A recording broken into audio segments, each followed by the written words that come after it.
Hi అండి, అందరికీ వసంత పంచమి శుభాకాంక్షలు.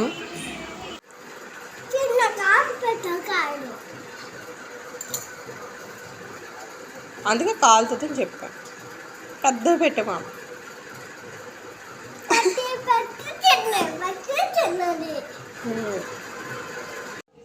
మార్నింగ్ లేవగానే పూజ చేసుకొని వాడి చేత కూడా పూజ పెట్టించి, ఇంకా నైవేద్యం కోసం అయితే సేమియా చేశాను. ఇంకా టిఫిన్లో కూడా సేమియా చేశాను. ఇంకొక పక్క అయితే టీ పెట్టాను.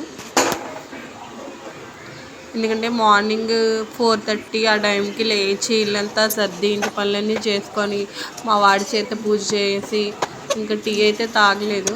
పూజ అయిపోయిన తర్వాత వాడికి తినిపించేసి స్కూల్కి పంపించేసి టీ అయితే పెట్టుకొని తాగాను.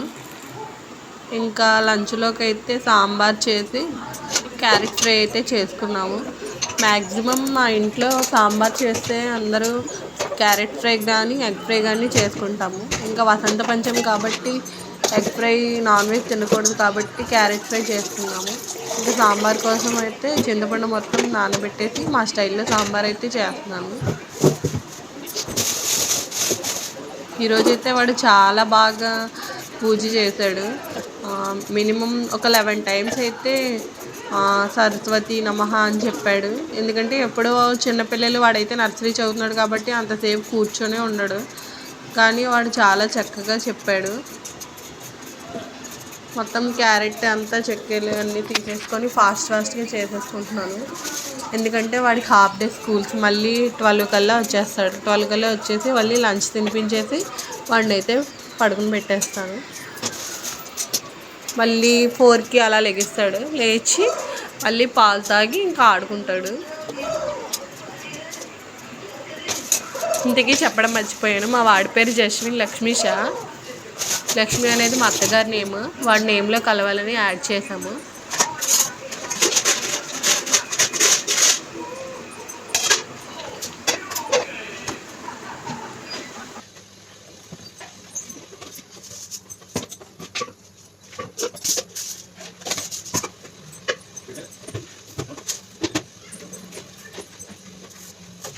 మా స్టైల్లో అయితే క్యారెట్ ఫ్రై, ఆవాలు, జీలకర్ర మొత్తం పోపు సామాన్లు వేసుకున్న తర్వాత పలుకులు యాడ్ చేసి అవి బాగా ఫ్రై అయిన తర్వాత ఆనియన్స్, పచ్చిమిరపకాయలు యాడ్ చేసి బాగా ఫ్రై అయిన తర్వాత క్యారెట్ వేసి బాగా మగ్గనిస్తాను. మగ్గిన తర్వాత ఎప్పుడు కూడా స్టవ్ని ఫ్రైలు ఇలాంటివి చేసుకున్నప్పుడు స్టవ్ని ఎప్పుడు కూడా హై ఫ్లేమ్లో ఉంచి మాత్రమే చేస్తాను. ఎందుకంటే అలాంటప్పుడు కింద అంటకుండా వస్తుంది. అంటే అప్పుడు మనం ఏంటి అక్కడే ఉండి కలుపుతూ ఉండాలి. ఎందుకంటే అటుపక్క ఇటు వెళ్ళిపోయామంటే హై ఫ్లేమ్లో ఉండడం వల్ల మాడిపోద్ది.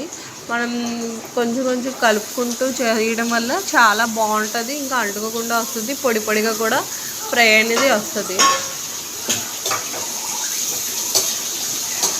ఒక పక్క అయితే సాంబార్ చేస్తున్నాను. సాంబార్ కోసం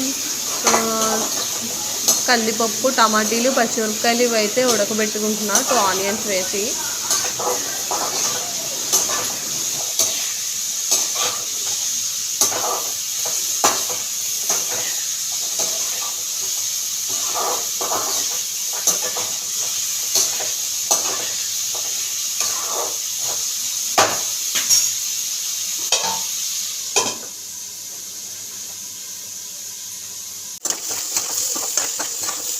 చూసారా, కొంతసేపటి తర్వాత ఇలా కలుపుతూ చేసి లాస్ట్కి అయితే ఈ విధంగా ఉంటుంది.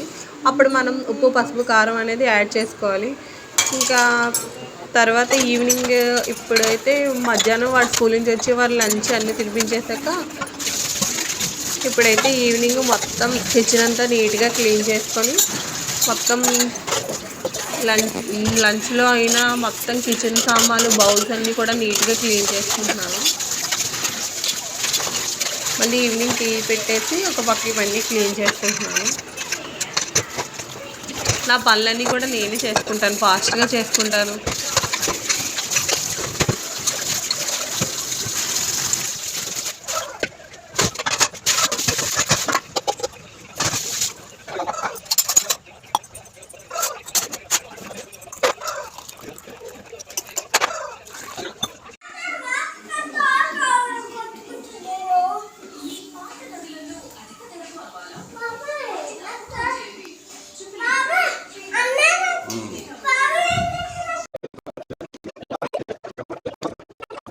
ఇంకా మా వాడైతే ఈవినింగ్ పాలు తాగేసి చక్కగా ఆడుకుంటున్నాడు. వాడుకున్న సైకిల్కి వేరే చున్నీతో ఇంకోటి అటాచ్ చేసి కట్టామంటున్నాడు. ఎందుకంటే సైకిల్ తొక్కుతున్నప్పుడు అది వెనక వస్తుందని ఆ ఫుట్ సైకిల్ని రెండింటిని కట్టి తొక్కుతాడనమాట రోజంతా. అది వాళ్ళ డాడీ. ఇదైతే నా కొంచెం డైలీ లైఫ్ స్టైల్. నచ్చితే లైక్ చేసి సబ్స్క్రైబ్ చేయండి.